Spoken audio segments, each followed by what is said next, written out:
মানুষের জীবনে অনেক সময় এমন মুহূর্ত আসে যখন তাকে একটা সিদ্ধান্ত নিতে হয়। সেই সিদ্ধান্ত হয়তো তার জীবনের গতিপথই বদলে দিতে পারে।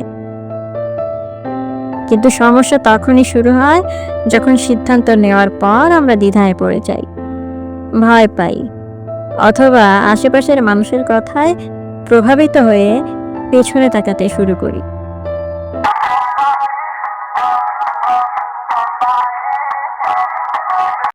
অথচ বাস্তবতা হলো, সিদ্ধান্ত নিয়ে ফেললে পিছনে ফিরে চাওয়া মানে নিজের উপর সন্দেহ করা।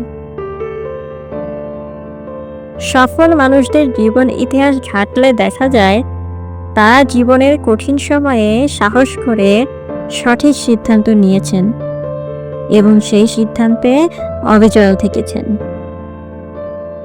তারা জানতেন পথ সহজ হবে না, বাধা আসবেই, কিন্তু পিছনে ফিরে তাকালে কেবল অনুশোচনা ছাড়া কিছুই মিলবে না।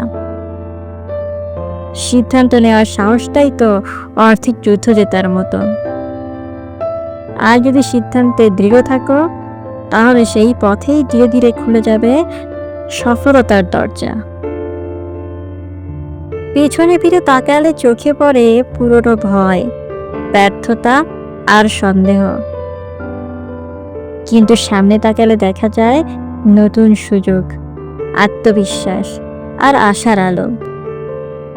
আমরা যদি বারবার অতীত দিয়ে ভাবতে থাকি, তবে ভবিষ্যতের সম্ভাবনাগুলো হারিয়ে যাবে চোখের আড়ালে।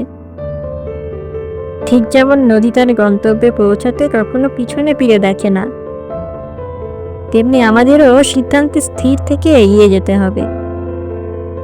হয়তো কেউ বলবে ভুল সিদ্ধান্ত ছিল। হ্যাঁ, মানুষ মাত্রই ভুল হতে পারে, কিন্তু সেই ভুল থেকে শিক্ষা নিয়ে সামনে এগোনোই জীবনের প্রকৃত রূপ। পেছনে তাকিয়ে সময় নষ্ট করার কোনো মানে নেই, কারণ সময় কখনো থেমে থাকে না, সে এগিয়ে চলে আপন গতিতে।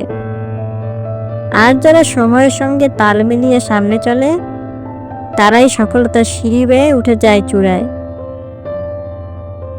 সাহস করে সিদ্ধান্ত নাও, তারপর দৃঢ়তার সঙ্গে এগিয়ে চলো।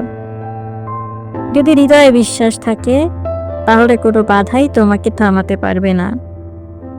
মনে রেখো, সিদ্ধান্ত নিয়ে ফেললে পিছনে ফিরে চেও না, কারণ তোমার ভবিষ্যৎ তোমার সামনে, পেছনে নয়।